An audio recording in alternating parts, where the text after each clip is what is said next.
สาธุเดอร์คลิปนี้ได้ขึ้นอยู่หน้าโทรศัพท์ของผู้ใด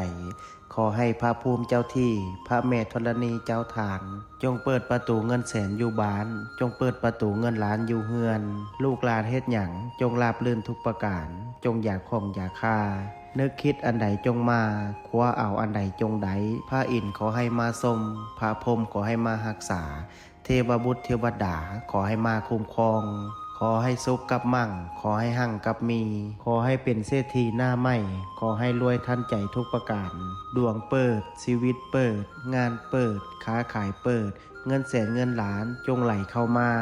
มือซ้ายจับเงินตื้อมือขวาจับเงินแสนว่าวไปจงมีคนซอยสู้กูเข้ามาบ่มีวันร่มจมขอให้ฟูขึ้นน้ำเต็มพังมั่งมีคือเศรษฐีทั้งหลายนอนไซนอนจ่ายอูอาอูอังนาโมพุทธายะท่านใดที่ได้ห่วมพิมพ์สาธุ